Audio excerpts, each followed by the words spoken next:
कृषी मंत्री माणिकराव कोकाटेंच्या राजीनाम्याची चर्चा रंगली होती। आज त्यांचा राजीनामा होईल असं म्हटलं जात होतं, मात्र त्यांच्या राजीनाम्याची शक्यता मावळलेली आहे। समज देऊन कोकाटेंना माफी मागायला लावण्यात आलेली आहे, तर मराठा मंत्र्यांचा बळी द्यायला उपमुख्यमंत्री अजित पवार तयार नाही आहेत अशी चर्चा रंगते।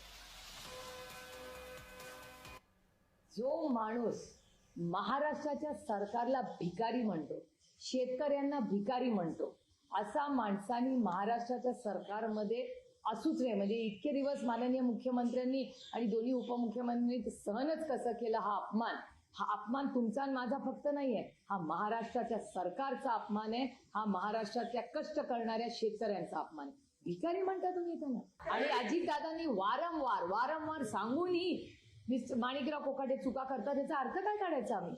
की महाराष्ट्राचा अपमान केला आणि तुम्ही मंत्री झाले राज्याचे? नाही चलेगा ये सर। अशा शेतकऱ्यांचा अवमान करणाऱ्यांचा राजीनामा सरकारने लवकर घेतला पाहिजे, नाहीतर हे सरकार अशा नालायक लोकांच्या पाठीमागे आहे असा त्याचा अर्थ होतो। म्हणजेच सरकारला अशी मंत्री चालतात शेतकऱ्यांचा अवमान करणारे, हनी ट्रॅपमध्ये असणारे, बिअर बार चालवणारे आणि पैशाची बॅग बाळगणारे असे मंत्री सरकारला चालतात का, हा खरा प्रश्न आहे। ही राजीनामा घेणारी मंडळी नाहीत, यांची क्लीन चिटची फॅक्टरी आहे, यांची क्लीन चिटची फॅक्टरी आहे।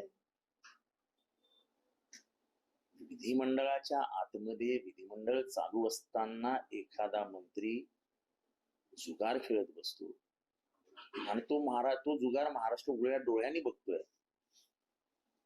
ईश्वर भलं करो।